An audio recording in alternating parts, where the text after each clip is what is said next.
MMO videos, Riot MMO, MMO, Riot MMO videos, multiplayer Riot online. MMO, Riot MMO, MMO, Riot MMO, MMO, MMO. Loot, arguably one of the driving forces of MMOs, and it doesn't matter if it is an MMORPG or an MMO shooter. Loot is something everyone celebrates their joy over, but it might be for two separate reasons. Some people like having big numbers on their characters. Sure, it is a key progression for MMOs, but for a lot of others, me strongly included, it's all about the visuals. Yep, I simply want to show off the 100%. achievements of my character, so after I get some good loot, it better look good. In fact, that's exactly what my MMO journeys have been 100%. about. I care about the appearance of my character a lot, classic Wrath being a perfect example. You see, since the original Burning Crusade, I have always played a paladin. So naturally, with Classic, I got one to max level on my home EU server. But Blizzard also brought up the fresh servers, where everyone would start as level 1 and everyone would be on a leveled playing field as the next expansion comes out. This is something a lot of people didn't believe would be that popular. Until it was so popular, it was burning Blizzard spaghetti servers. See, people thought Blizzard was only releasing awful games these days, but not only did they release one amazing queue simulator, but they released two. Well, I quickly realized there was no the way classic. I was gonna play on a fresh server. Right. Right? Well, Thought so. it turns out prime time for EU is when US is asleep. So I bypassed the queues by making a character on the US servers, and my leveling was a breeze. And here's the reason why I'm even telling you about this. When I was deciding which class I wanted to play, I thought about which class would be played the least so that my loot would not be contested. Well, in Wrath, that would be the Shaman. But if I wanted to play a Shaman as the Alliance, I would have to play as the Draenei.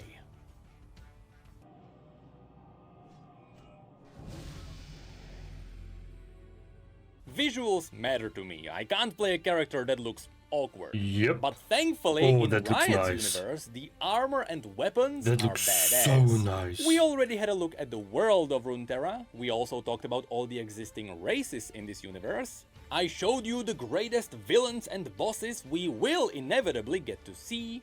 And now it's time to show you the final piece. The epic loot revealed by the lore of this universe. And oh boy, be ready for some glorious I'm actually just like super excited to see Freljord because I'm a massive Freljord fan. So I'm super excited to see what their loot is gonna look like and their armor is gonna look like. items.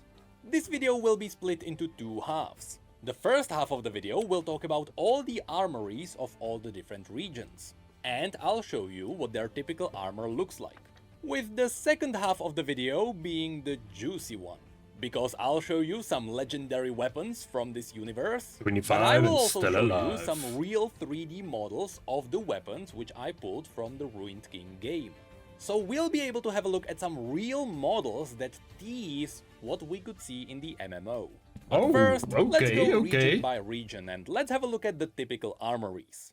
So, let's start with the good, totally not racist boys of Demacia. With Demacia I having love that it says like, totally not racist voice of the Marcia. Okay, I'm already not a fan of this armor. Like the armor itself looks really decent, but it is like there's not like a very much colored diversity. Like it is just completely silver. Like everything is completely silver.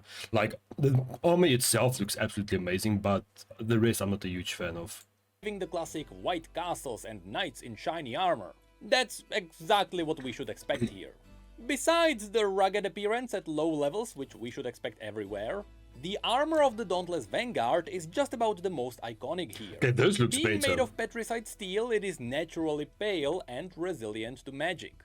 At the lower ranks, it is a wall of silver steel. But at the higher ranks, their armor has some golden outlines. Their sergeants also have different helmets that stand out, and depending on what your job in the military is, the armor has totally different variants. Okay. There is one for the horse riders, there is also a lighter version for the trekkers, there is also a version for the raptor riders, this one also has a cool elite variant, And you can see it in greater detail in the official concept art. See, this I'm not a huge fan of. Like, I don't know, I'm sorry, but I'm not a huge fan of this. Like, it is, like, just plain. It is, like, extremely plain. I'm not a huge fan of this. So if you're a lover of shiny armor, you're going to appreciate these. Even their cloth armor is The cloth just a armor lighter looks version nice, of though. plate. That shows you how much Demacians love armor. I mean, they even armor up their hawks. But Demacia also has the classic scouts hiding in bushes, so they also have the classic ranger outfit. They also have the swift-footed duelists with light armor, and of course, then The we have the mages. mage seekers. As we mentioned in the last videos, these are the guys hunting down mages. The most iconic part of their gear are the half masks. That's what indicates that you belong into their crappy cult. But all of them also Crappy wear cult. long blue coats and a trinket called the Grey Mark. This piece of petricite stone absorbs magic, which comes in handy whenever you are trying to uncover a hidden mage. Okay. While some mage seekers have fancier masks than others, we really should mention the shittiest person in all of Demacia, the leader of the mage seekers, Lord Eldred, who not only has the fanciest mask of them all, but he feels so insecure about himself that he carries 2 grey marks. But the mage seekers are not Okay. the only ones with unique outfits. Near the mountains where we can find dragons, the local Demacian armor is resilient not only to magic, but also fire. That's why their variant of the armor is red, and it is simply called the Dragon Guard armor. But all of these just lead us to the armor of the highest value in all of Demacia. The armor of the Royal Court, Jarvan. and currently we know about its 3 iterations. This armor is fully golden, unlike the typical silver Demacian variants. One type of this armor is worn by Barret Bevel, one of the Barret greatest Bevel. Demacians who ever lived. His story is awesome, but unfortunately it's not really important for this video. What is important is that Barret was the greatest Demacian. He died during the battle at the Gates of Mourning while protecting his nation. As a result, during his burial ceremony, R.I.P. his armor was reforged into a container for his ashes. So the golden armor was turned into This. this. I Yeah, don't think nah. we're gonna wear that in the MMO. The second variant of the Jarvan. golden royal armor is worn by Jarvan IV. This combat armor This looks is actually super nice though. Like I love it, like with a little bit of gray, the black and the gold. Like this looks actually really nice. between the leaders of Demacia. Here you can even see it being worn by his own father. And you can see that it was forged in the image of the dragons that once threatened the lands of Demacia. I highly doubt it would be lootable because Jarvan is not an evil man and he is actively wearing it. But I still wanted to mention it because it looks cool It and looks it would amazing. definitely inspire another Demacian set. And then there is the third variation. The armor of his now dead father, King Jarvan III. This is probably the heaviest armor in all of Demacia. I really love this image because here Jarvan looks like a space marine from Warhammer. But at least it shows you that Demacia is not only all about silver. They also have gold. Fun fact, the Crown Guard family is wearing a special variation of the armor which has comically large shoulder pads. Garen is part of this family, that's why he looks the way he does. When it comes to the weapons, there is not much to add here. Demacian weapons are minimalistic and shiny. So let's move on to Noxus. Noxus has the exact opposite of Demacia. Instead of bright and shiny, they are dark and bloody. If you like Dark big and bladed bloody. armor that is not shiny, you're gonna like these guys quite a bit more. Here, the vast majority of the armor comes from the Trifarian Legion. It is dark with a lot of hard edges and occasional silver lining. You can also notice that oftentimes this armor does not have sleeves, because Noxians are overly aggressive and they don't wanna limit their offense. But not all of them. For example, Captain Farron has a type of armor that doesn't give a damn about anyone. And yes, without spoiling anything, during Arcane, if you look into the background, you may find even more Noxian armor. But then there is also this interesting variant that is fully plated with a winged helm. This one looks different because it is actually an ancient Noxian who was brought back using blood magic. So perhaps we will be able to get something like this in the tombs beneath This would Noxus. actually be super nice Now, though. when it comes to light armor and cloth, Noxian spies often use leather with occasional plate armor. This is also used on the battlefields by those who are confident they don't need to use heavy plating to protect themselves. But really, it is the casters who are going to get the most style out of Noxus. Definitely. The Noxian cult of Hemomancers use the black jacket Yo. Kind of fire though, not gonna lie. with the crimson cloaks that look amazing. The Black Rose may swap the jackets for more plating because, well, it's Noxus, with the Noxian officials sometimes ditching the crimson cloak entirely for a full Black Imperial look. So even as This would actually be so nice for like mages. Like this look would actually be so nice for mages. a caster, even if you are not going to be wearing plated armor, you are still going to appreciate Noxus. When it comes to their weapons, well, Noxus does have massive weapons of dark steel, which often match the Noxian architecture with the hard edges. But Noxians also have a special kind of a weapon, the runed weapons. Noxian rune weavers are able to weave runes into their blades to enhance them. Sometimes these runes make the blades lighter so that you can one-hand a blade that is bigger than yourselves. And other times the runes simply make the weapons indestructible. So just know that League does have a canonical reason for you to be wielding oversized weapons. Noxians also have suicide That makes bombs. sense. I'm not sure if that's gonna lead into fun gameplay. So now let's move into the Freljord. Here we all know what to expect. Either you are wearing a lot of fur, or you wear nothing. This entire region is pretty much made of leather armor, but at least it comes in different styles. The Avarosans turn it into blue cloaks with white fox fur elements. The Winter's Claws stay closer. Yo, this looks so nice. This would be an epic armor set for a Berserker. Like, this would be so nice. Even a warrior as well, Berserker or a warrior, that would be so nice. To the brown elements, but at least the shamans of the The shamans Freljord also give it a look twist. so clean. They theme their armor after animals. Be it a mammoth with massive tusks on his shoulders, a wolf with the amazing wolf shoulder pads, or even an elk wearing their bones. With that said, some individuals, usually those of a higher rank, wear actual metal armor. But because it's difficult to harvest Random. metal in all the frozen landscape, and because metal tends to be freezing cold in this climate, it is rare to see people wearing it. However, up in Lysandra. deep north, Lysandra's army of the Druglorn are clad in metal plate. Yo, this looks so nice. Like, I will definitely cop this. Like, if this is like a cosmetic that you're able to buy inside the game, if it's not drop loot, I will definitely cop this. Like, this looks so nice. Just like Lysandra, they are wearing helmets shaped in the image of the Watchers, which they are holding back. But even they are not going to be the most iconic armor of the Freljord. I can almost guarantee you that Riot's MMO will have a set themed after the Hearthblood. The Hearthblood are the people who worship the demigod Ornn, with Ornn being a godly blacksmith. This demigod is the one who crafted the massive vault door which Braum is using as his shield. And all you need to do is to peek into Ornn's forge to get an idea of what the armor is going to look like. A lot of ram thematics with aspects of a volcano. In fact, in the Ruined King game, you can find what a hypothetical shield made by Ornn would look like.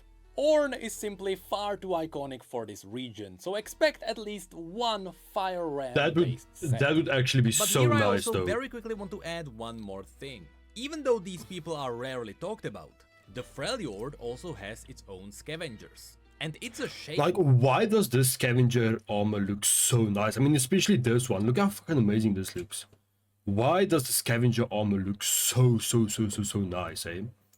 That these are rarely mentioned because their armor looks insane. And when it comes to the weapons, Freljordians have very barbaric tools. Loads of axes, swords and wooden shields, with an occasional primitive weapon from one of the trolls. Nothing too out of the ordinary. However, the Freljord is also known for the true ice weapons. We talked about these in the past. These weapons are made out of magical ice that literally kills you if you touch it. That is, unless you are an iceborn, in which case it will still hurt you a lot. But not kill you. And these true ice weapons can have all sorts of shapes and sizes, from swords and axes to bows and flails. But that's it for the Freljord, so now let's have a look at Ionia. Ionia has a lot of clean design. Most people are wearing simple robes, and depending on what class you are playing, the robes can vary heavily. The Blade Dancers following Irelia wear slightly reinforced robes. They also wear these reinforced hats, which can be used as shields when banding together. Yes, Wait. this is not an insect, these are Blade Dancers. Oh damn, I see now. It is the blade dancers holding the blades with the shields. Like, yo, this is actually pretty dope though. I mean, look how awesome this looks. Just look at it. That looks actually so sick. When banding together. Yes, this is not an insect, these are Blade Dancers. The Field Musicians also wear some really cool caster armor, but this is definitely not gonna be the coolest light armor here, because that one is gonna go to the Kashuri Armory. Here, the one simply known as the Maker is making legendary weapons and equipment, which certainly does have a unique style. And yes, the very popular League of Legends Jhin. champion Jhin is also wearing a set made by the Maker. Then of course, we can't forget about the Blade Masters. The Blade Masters of Ionia are known for their very wonky shoulder pads. You can see one on Yasuo, you can see two of them on his brother Yone, and even Master Yi in his fully golden armor couldn't afford to not have at least slightly wonky shoulder pad. Speaking of which, all the Vuju Blade Masters wear helmets with the green lenses.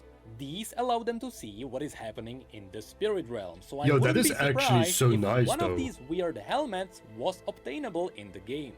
Again, it is quite iconic. But don't worry, we can find some heavy armor even here. While normally the Ionian ninjas are wearing light armor, Shen and Zed are two types of fully armored ninjas, with Shen wearing the classic Kinku blue colors, and Zed wearing the red colors of the Shadow Order. But even that is not it. We also can't forget about the Temple Guards, which might be wearing the most badass armor in Ionia. Yeah, this looks super sick though, I'm not gonna lie. This looks actually fire. And when it comes to the weapons of Ionia, it is all blades and sharp objects that resemble living things. Next up, let's delve into Piltover and Zaun. This will be a quick one because we can't get closer to just real life. Anything from the 20s to 60s is in fashion here, at least when it comes to the light armor.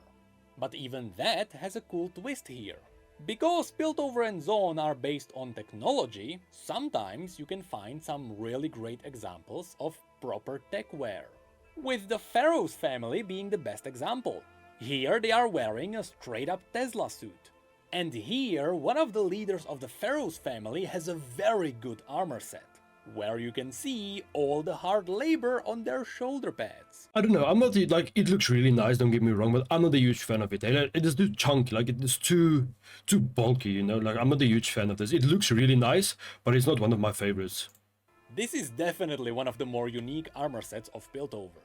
And of course in Zaun, all of this gear is gonna be slightly more grungy, or at times horrifying, but the fun will that looks probably scary, begin though. when we start looking into the augments. Because augments are not only for the fanatics, they can also be worn fashionably.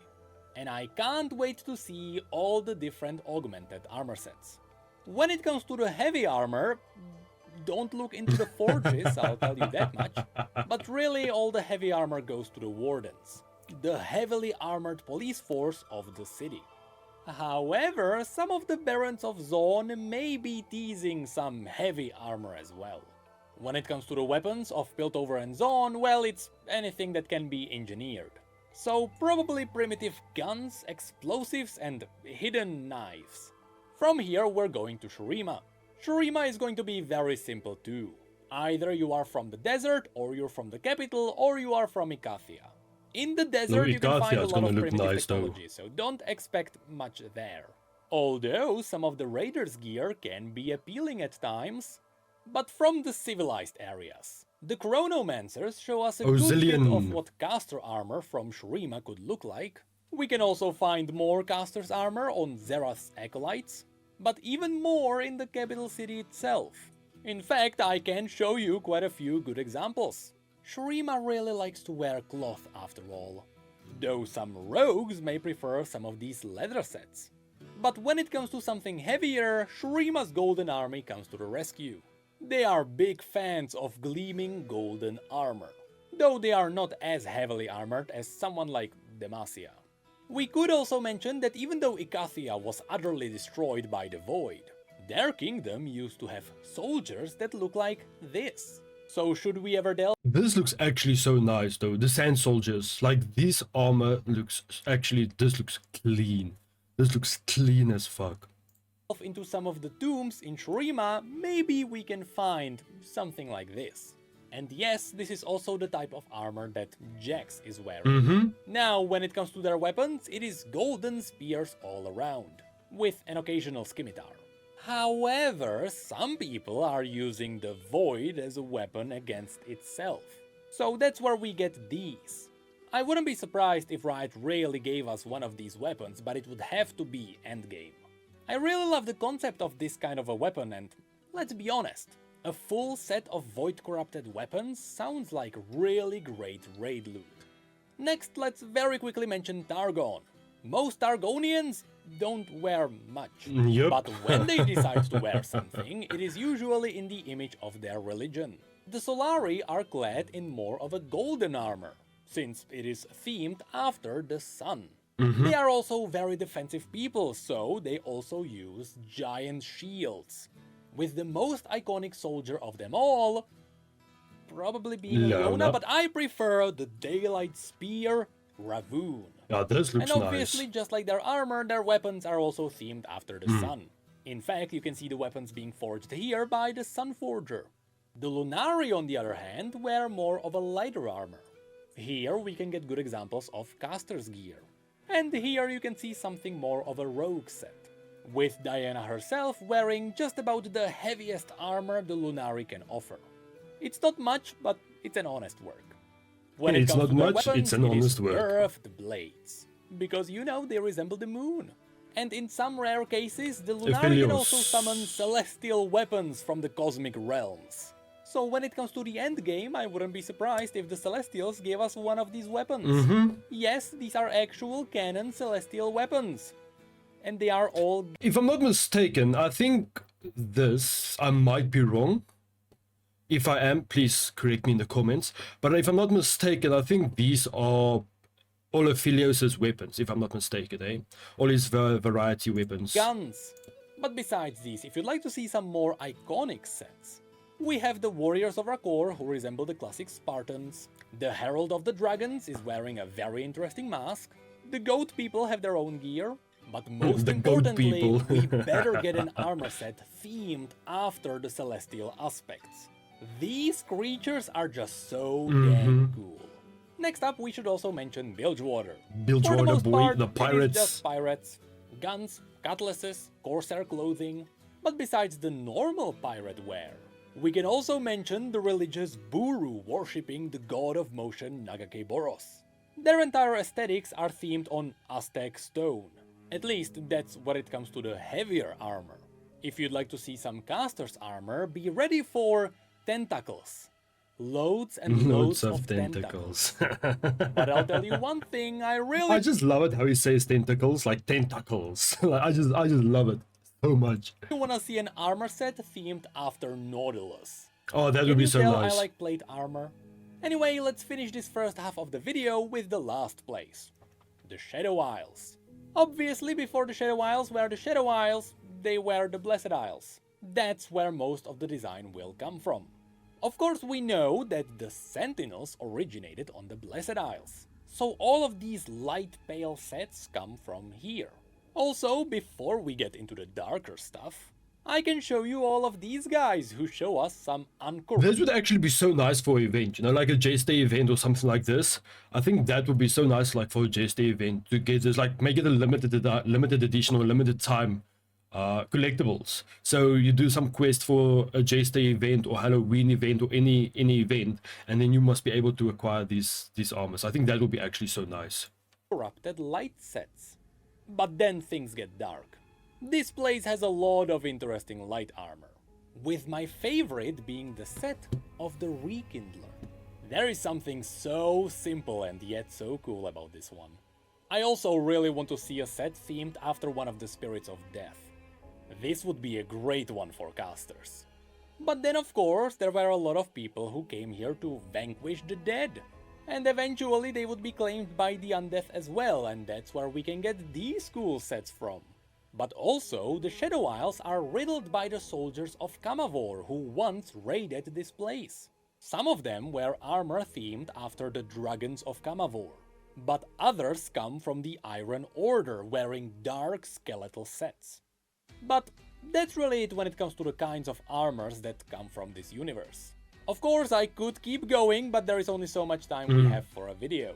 So now, let's get into the far more interesting part.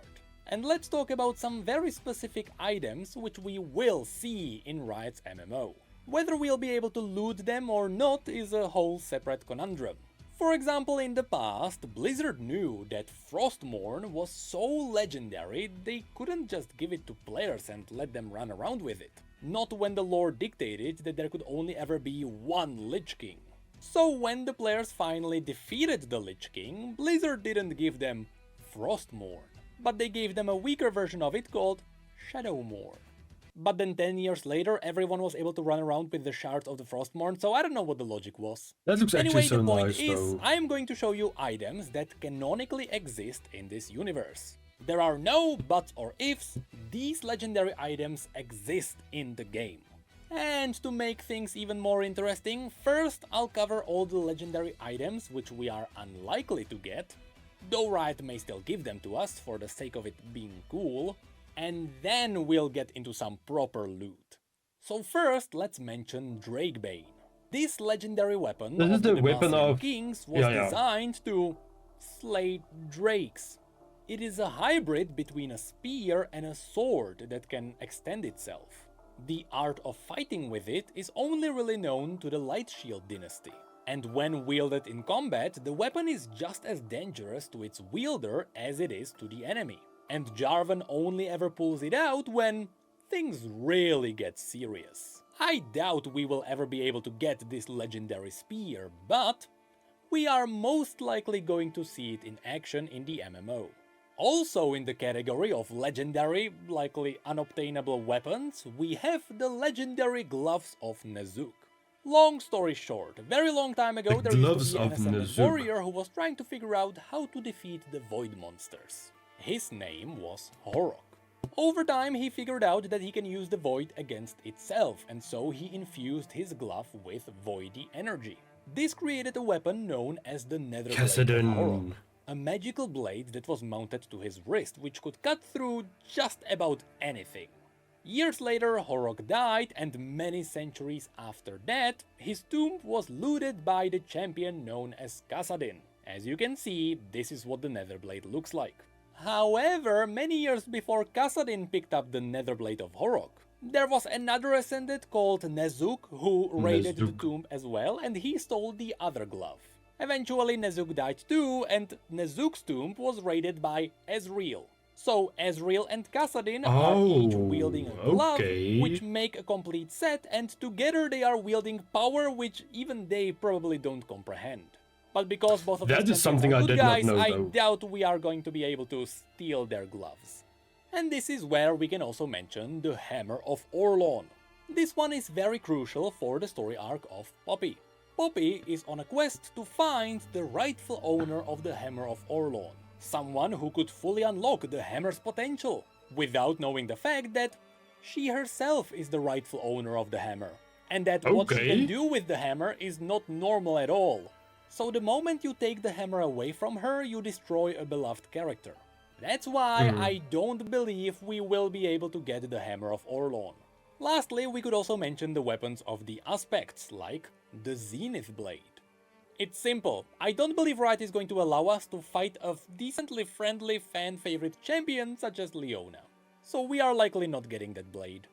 I could keep going, nearly half of the champions in League of Legends are holding interesting weapons, but half of them are the good guys, so I doubt we would just randomly be able to take Yeah, their that would thing. actually be So sad let's though. instead have a look at the bad guys and their loot. Yeah, Now now we we're are talking. going to have a look at the items which will likely appear in... Yo, this Thresh looks actually so nice though.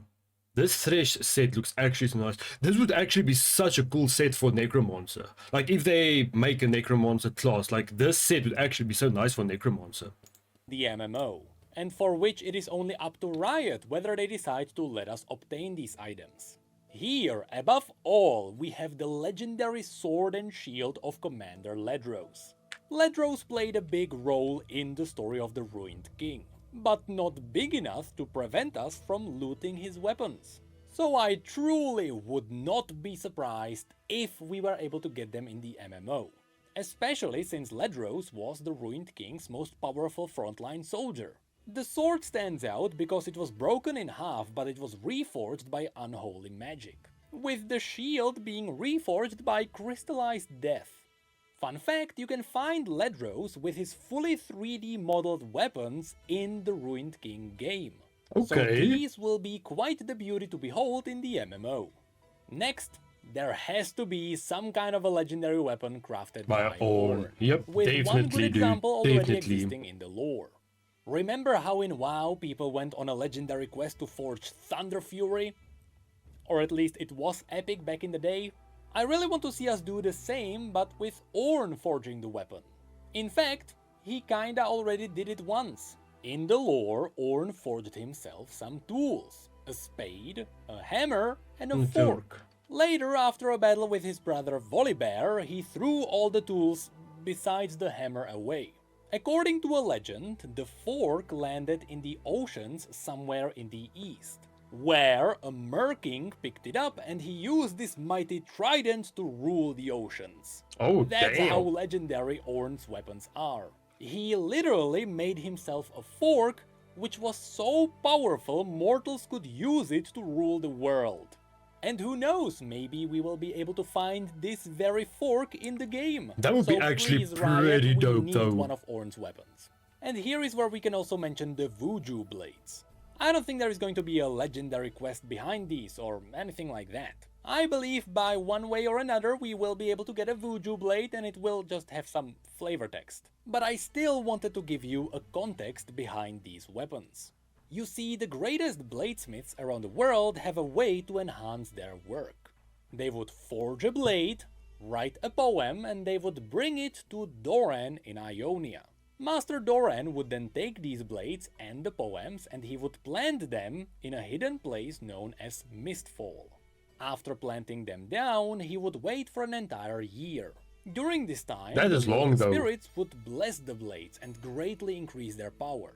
This is how the great Vuju blades are forged. And I believe one of these blades with this unique history will be found in the game.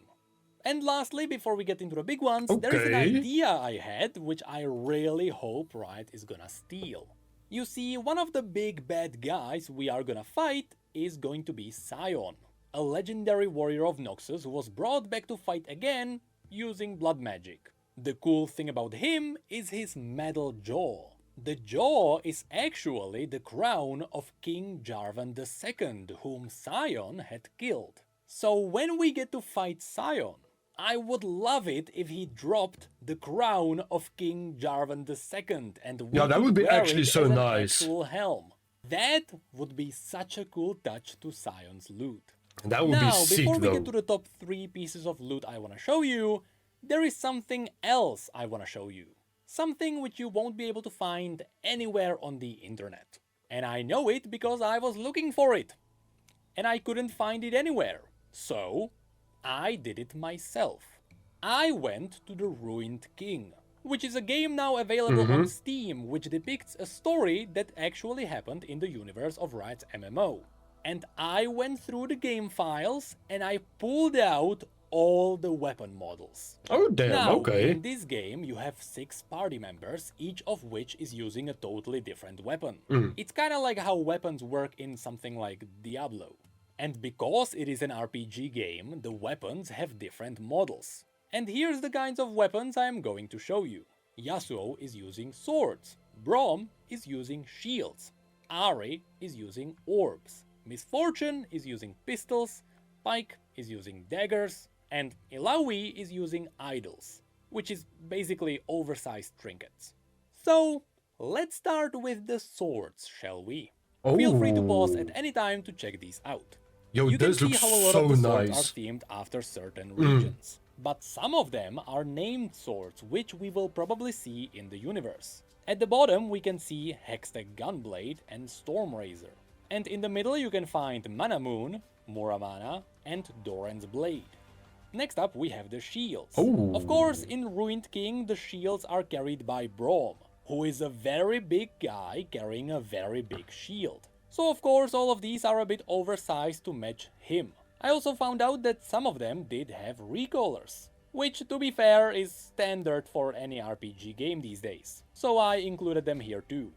Anyway, here we can point out the shield of the Poro King, Doran's shield, Randuin's Omen, and as I mentioned before, even here we got a shield themed after the demigod Ornn. Next we have the magical orbs. The game calls this kind of a weapon a focus. These are obviously for casters. And in Ruined King you can see that a few of them have comical theming. For example, you can see a ghastly Poro, a Poro snack, and even a D&D dice. I love the we have Poro, the gun. the ghastly Poro though. That looks so cute. Like, I mean, look at this. This looks absolutely so cute. For example, you can see a ghastly Poro, a Poro snack, and even a D&D dice. Then we have the guns. I love how even the guns are themed after regions. For example, I would have never expected it, but this is what a gun from Demacian would look like. But you can also see that the game has 3D models for a Void Corrupted pistol too. Next we have the daggers. From these, I believe only one is a named item which many of you may recognize from League. And that is the Duskblade of Darkthar. The rest may be just random daggers from all around Runeterra, but they do look amazing regardless. Lastly, we have the idols. You can think of these as items that show us what offhands could look like in this universe. But if Riot allows us to play as a priest of Buru, then we may straight up use these things as giant hammers to beat evil.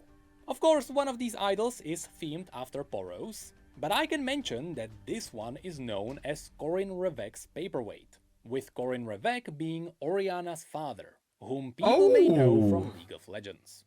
But that's really it for the lootable items from the RPG game Ruined King. Given the fact that Riot recently revealed a new champion with unique weapons, I also wanted to very quickly mention 2 unique weapon types of this universe. The newest champion in League is using Natofos, which are giant hammers which you can wield as a hybrid between a shield and a fist weapon. But also, the elemental mages of Ishtal might also wield a weapon known as the Omladl, which is essentially a really sharp hula hoop that channels magic. Lastly, I forgot to mention one cool thing. In the Ruined King files, I was also able to data mine the armor and the axe of Rasa the Sunderer. But remember that the giant axe is a named item called Night Harvester. So now, let's have a look at the top 3 items from this universe. In my opinion, among the top 3, we absolutely have to mention the Darkin weapons, which are the foundation of iconic weapons in this universe. Remember how after the Ascended slowly turned mad and they slowly turned into the Darkin? They got out of control after they started using blood magic to enhance their own bodies? Well, after the Darkin started fighting each other for dominance and they slowly I still say this looks like Terrorblade from Dota. Like, people can come at me as much as they want, but honestly this looks like Terrorblade from Dota, 100%. started destroying the entire planet. The Celestial Aspects realized that they should probably do something about it, and so the Aspect of Twilight infused a weapon with its power and used it to consume the souls of the Darkin. This weapon became known as the Chalikar. Now, the Jollikar Chalikar is a giant crossblade that was originally wielded by an Ascended Warrior, and which is now being held by an important character, so we will never see the Chalikar in our hands. However, the Aspect of Twilight gave the Chalikar to humans, so that humans could craft new weapons in its image. And these new weapons would be able to capture the remaining Darkin who are running around the world. So, that's what humans did. They forged celestial weapons that absorbed the Darkin. The issue with this is that, after being absorbed, the Darkin live inside the weapons. And should any mortal try to hold those weapons, the Darkin That's could what happened with dominate their Cain. mind, take over their bodies and essentially free themselves. Now, in my mind, there are only two ways how Riot can allow the players to hold a Darkin weapon. Either we find a Darkin that is so weak that even after we hold them, they can just whisper to us, but it can't really start taking over our body. Maybe just give it a bit of cosmetic corruption on our body. Or we would simply go on a legendary quest to cleanse the weapon of the Darkin's influence. That would I be know, actually all so of nice. this sounds like a nerdy talk. So let me show you some examples of the already existing Darkin weapons from Legends of Runeterra. We have the Darkin Harpoon, which imprisoned the Darkin known as Ibaros. The Darkin Shield, containing the Darkin Joral. The Darkin Lodestone, which I assume is some kind of a trinket which contains Horazi. The Darkin Ballista that imprisoned Naganeka. Fun fact, Naganeka probably looks a bit like chicken because in theory it Like is possible chicken? that one of those chickens touched the ballista. And so Naganeka took over the body of the chicken. Then we have the Darkin Harp, which holds the really creepy maddening Darkin Styradu. Of course, there is also the legendary Scythe of Rast, which is currently being held by Cain, who is successfully resisting Rast. There is also the Darkin Bow of Varus, the Darkin Bloodletters, which belong to the one who came up with the idea of using blood magic, Zolani. And lastly, we also have the Darkin Halberd that contains Tarosh. We also know that later this year, Legends of Runeterra will reveal even more Darkin. We are still waiting for more information on Aatrox, and I can't wait to learn what the heck that Darkin monstrosity is. Damn. Is that a Darkin that took over the body of a Voidborn? Because that sounds badass. But anyway, I really like the shield, and I will probably play a tank just to get it. Same. Anyway, on to number 2 on this list. When talking about legendary weapons, we have to mention Nightfall. We talked about this one a little bit when we talked about the bosses and villains of this universe. Many of you may know that Mordekaiser has the ability to forge souls into just about anything. Be it bricks that would build his kingdom in his own realm, or weapons. When Mordekaiser was summoned into the realm of the living, instead of being thankful to the cultists who summoned him, he ripped out their souls and forged them into his brutal mace, which he called Nightfall. Man literally This gave zero fucks. is the giant hammer that Mordekaiser is carrying on his shoulder. And with Mordekaiser inevitably being a boss which we absolutely have to deal with at some point in the future. Really, it's all his lore is about. After we get to fight him, he has to drop Nightfall. This weapon doesn't really have any important lore, so you are not screwing anything up by giving it to the players. It is simply a badass weapon worthy of a legendary drop. I mean, at this 100%. point, after his entire story, this weapon has the kill count of hundreds of thousands. But even that weapon is not number 1. Just as Viego is the Arthas Menethil of this universe, so his legendary blade is the Frostmourne of this universe. But I'm afraid this blade is so legendary, Riot will probably not give it to us. Yeah, I don't think so. Let's talk about the blade. I of the 100% Rune don't think King. so, though. What originally started as a simple item which you would buy in the in-game shop in League of Legends was eventually turned into the most legendary blade of the League of Legends universe. I mean, it's so legendary that you can buy it in Valorant. This blade, which used to be simply called the Blade of the King, has a name.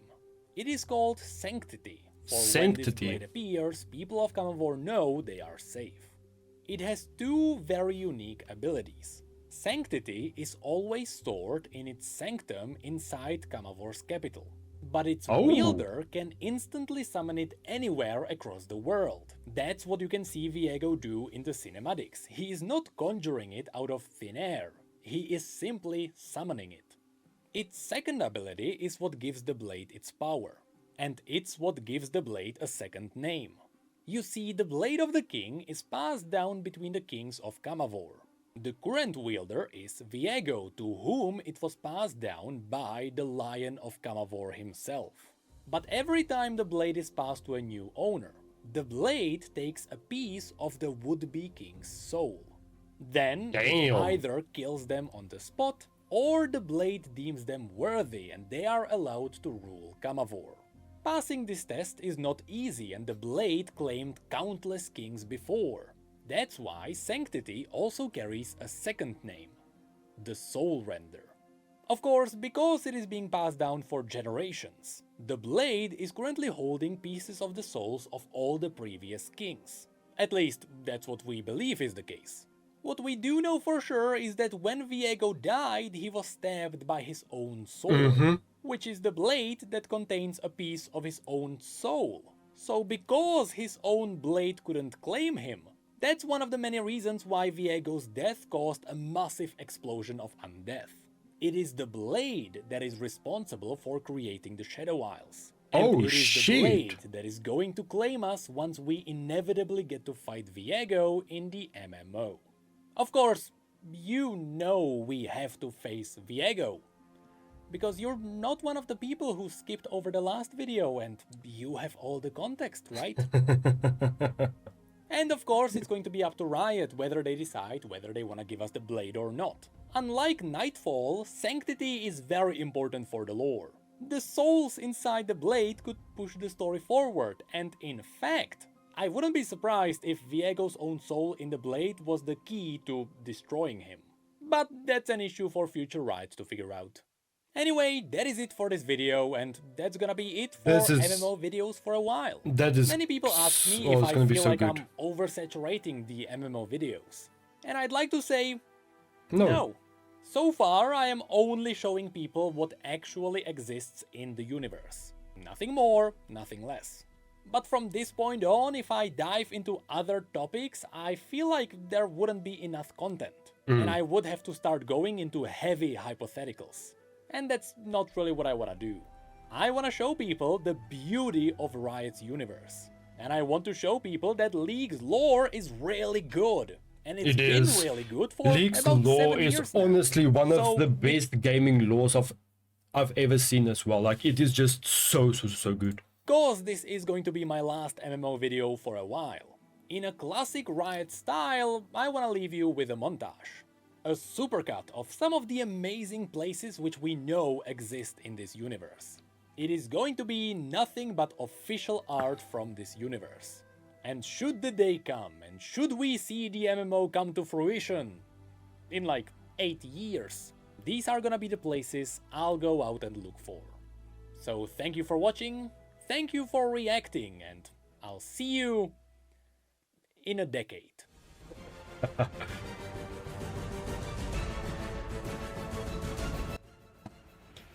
Okay, I'm super excited for this. This is honestly gonna be so good.